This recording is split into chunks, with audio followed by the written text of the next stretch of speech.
Teams to one of the oldest. We have this tweet from Big Dash Knows.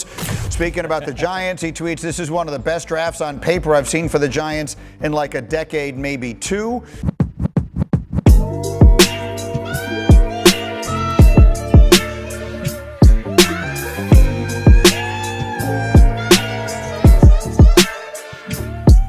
Hello and welcome to Big Dash Knows. Big Dash knows what? New York Giants football. Let's go. You see the thumbnail. How much better are the Giants? How much better are the Giants now? I can't tell you. I've been trying to pump the brakes. I've been trying to curb my enthusiasm. I've been trying to slow down and pump the brakes. I've been trying to do all of that. But I keep looking at the draft class and I keep looking at the free agency class, and I can't help but feel excited. And it's crazy too, because last year I put out a video, the New York Giants are better than you think. And it didn't happen. It didn't happen. You know, having the high hopes, being high off hopium, being highly optimistic. That was me for a while. Around this time, I fall victim to it all the time. All the time. And it's cliche to even say what I'm about to say right now. It just feels different right now. Pause. It feels like there's a shift. Maybe it's the people that I'm listening to. Maybe it's the circles that I'm in. But something feels a little bit different. And when I look at this defense and I look at what was addressed, not just in the draft. We're going to get to these draft grades, but not just in this draft. You can see the grade on the thumbnail too, by the way. But I'm sitting here like, you know what? I know exactly what it is right now. For the first time, this regime feels like they have a plan. For the first time, it feels like the pieces to the puzzle are starting to fit in. Before, and what was it? Lombardi had said, he said, you got a bunch of players, but you don't have a team. Maybe Joe Schoen took that to heart. Maybe almost losing your job. Maybe he didn't. Maybe he wasn't thinking about it. But maybe, all of the pressure, the outside noise, people talking about you should be fired. Maybe all that dawned with Joe Schoen, and it dawned with Brian Dable. And they said, you know what? We're going to do things our way. Maybe we should be building this team a different way. And when I look at the draft, I saw discipline. Even though it was not all the picks that I wanted, I saw discipline. And I saw the vision. So let's talk about it. Let's talk about it right now. So obviously pick number 3, Abdul Carter, is getting the A+. Why? Because he was arguably the best player in the draft. I believe that Travis Hunter was the best player in the draft. Travis Hunter was off the board. We got the best player available at the time that we picked. No doubt in my mind. No doubt in my mind. What Abdul Carter brings to the table is versatility, not just an edge rusher, just an all-around defensive weapon. You can use him as an off-ball linebacker. You can use him as an edge rusher. The main question that a lot of people are having is, how are you going to use Tibbs, Burns, and Carter? Well, we got some time to figure that out. I had a quick little idea about it too. First and second down, you play him off ball. Kind of envision him like a Fred Warner. Third down, you go hunt. Third and long, you go hunt. It's funny to me because during the presser, Jackson Dart talked about a one particular play when they were playing against Penn State, and he was just amazed that Abdul Carter was able to make that play. He was able to scrape all the way across the field to make the play. He made that play as an off-ball linebacker in 2023. I understand you can't draft. That's what people say. You can't draft an off-ball linebacker at 3. Well, I'm pretty sure Micah Parsons is a versatile player that plays off-ball linebacker. He plays all over the place. There's no issues with him. Treat Abdul Carter the same way. Now, he's not Micah Parsons, and I said that in other videos. He is not exactly Micah Parsons, but he has the versatility of a Micah Parsons. Now, will we get the same results? That's what all of the New York Giants fans are hoping for. We're hoping that this guy can be our version of Micah Parsons and even better. And even better. Gave it an A+. Second pick in the first round, Jackson Dart at pick 25. I treat this pick. This is not a pick for 2025. This is a pick for 2026 and beyond. I want to say this for everybody when it comes to Jackson Dart. Pump the brakes a little bit. Why? You don't want to force this guy on the field too early. I was in a conversation and people are already talking about, how many weeks before we see Jackson Dart. It shouldn't be that. It should be, how is Russell Wilson going to do?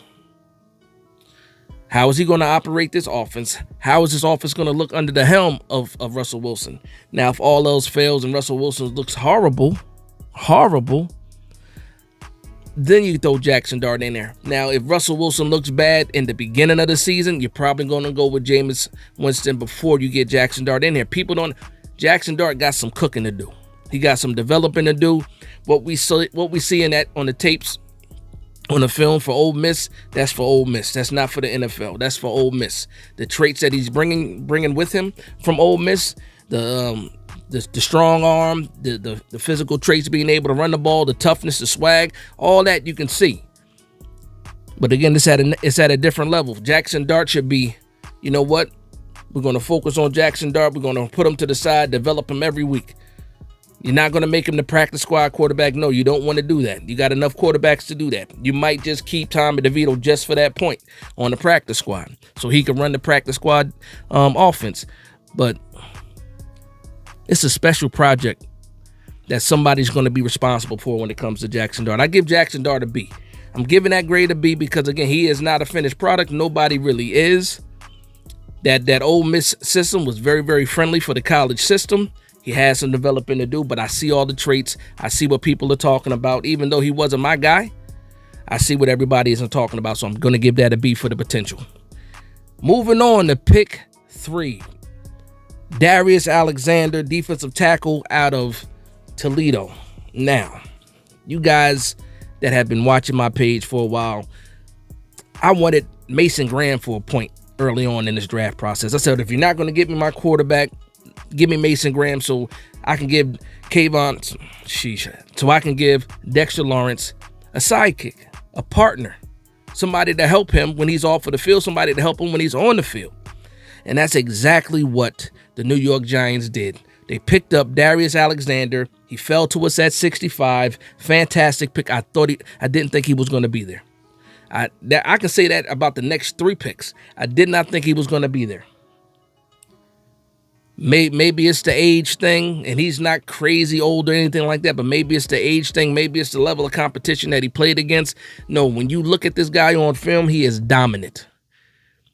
And one of the areas he's the most dominant in is run defense, the rush defense. And that's exactly what the New York Giants have been missing. Now you add that with the free agency pickups, the Chauncey Goldstons, the Ledbetters, guys like that. Hopefully some of these younger guys can continue to develop. The Chapmans, maybe even a guy like Jordan Riley. I don't know, but I love that pick. I love that pick almost as much as I love the Carter pick, man. Just below that. Just below that. It might be my second favorite pick is Darius Alexander. And that's saying a lot too. So that Darius Alexander pick, I'm giving it an A because he shouldn't have been there. We got great value. BPA, in my opinion, at that spot was Darius Alexander. That's what ESPN said. That's what NFL Network said, and that's what a lot of this fan base says as well. So fantastic pick up there. Next, Scataboo. Cam Scataboo at pick 105, right? Got a lot of people hyped. You can't watch a Cam Scataboo game without getting hyped. You can't watch him run the ball without getting hyped, without being just reminiscent of old school smash mouth New York Giants football. That's what Cam Scataboo was about. And guess what? The fan base used to flood MetLife with boos. This time, those boos, I'm hoping those boos are for Scataboo. I'm hoping they're for Scataboo. Love the pickup. Love the value. Another guy that was, throughout the draft process, I seen him as high as in the 2nd round. Saw him a lot in the 3rd round. We ended up getting him in the 4th. I like the value of the pick where we got him.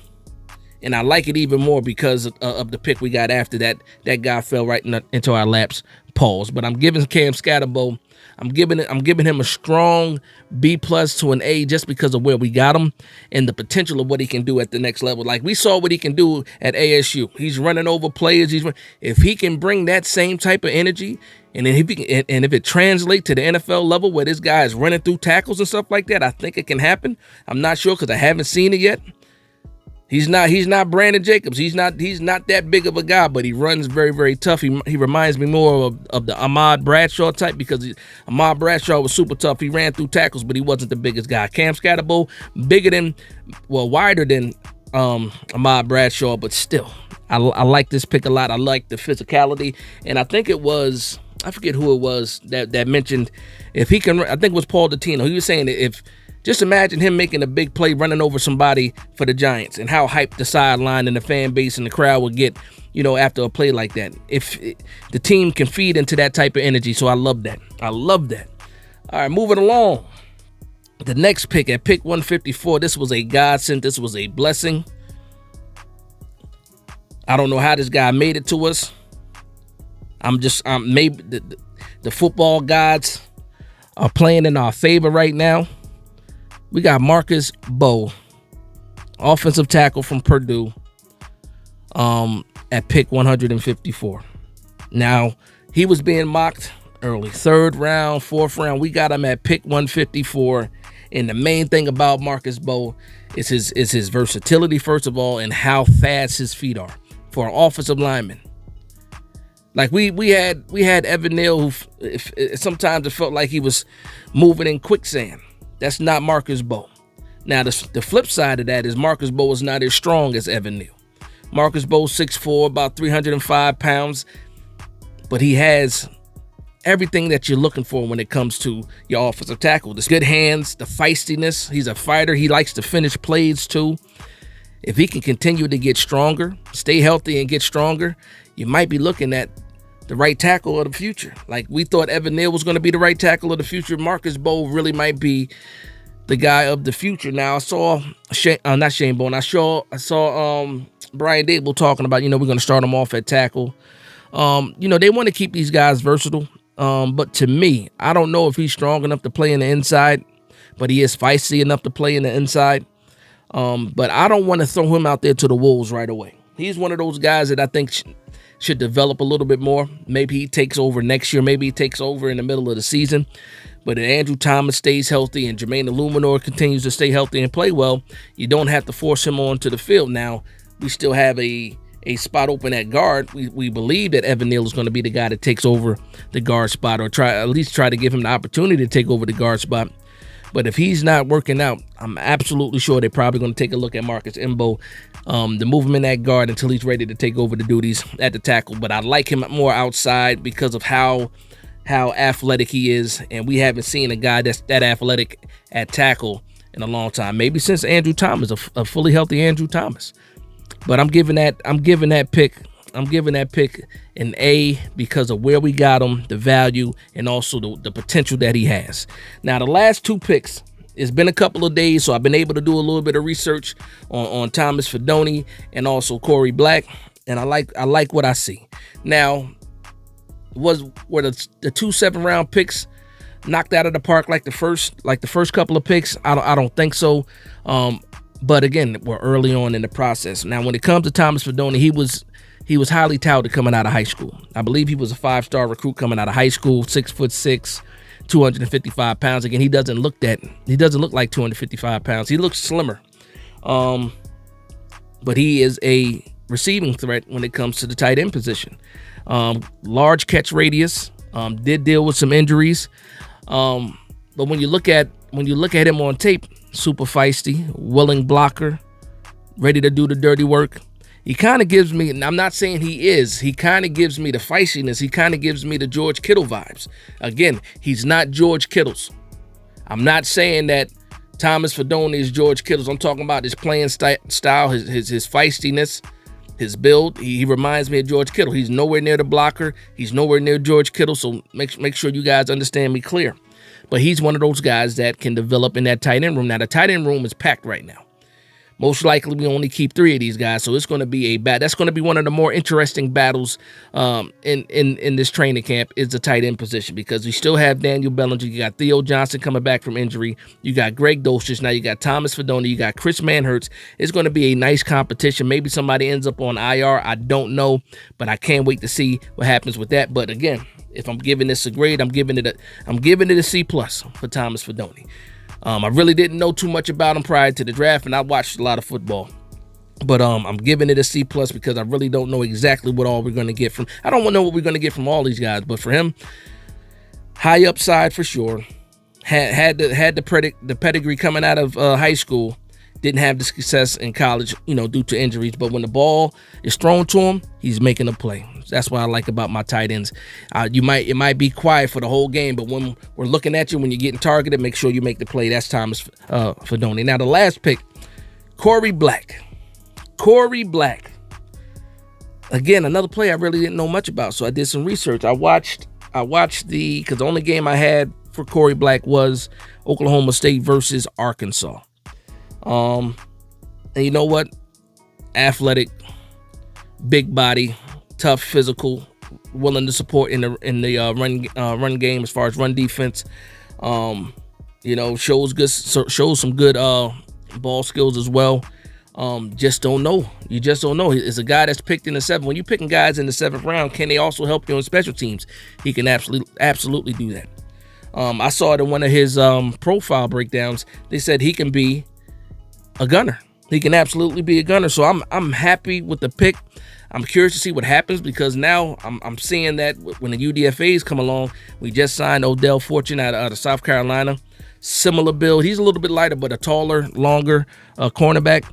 But man, I can't wait.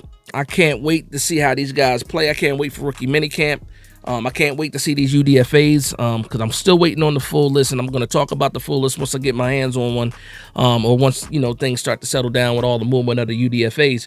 But at that point, listen, right now, today, I'm excited about what just happened in this preseason process. From the free agents to the draft, I think Joe Schoen knocked it out of the park. Now it's all up to the coaching staff to get the best out of these players. Shane Bowen, Brian Dable, Mike Kafka, it's all up to those guys. All the assistant coaches, it's all up to those guys to get the best out of these players. And if we get the best out of these players, if we coach these guys up, if we have a good scheme on offense and defense, who knows?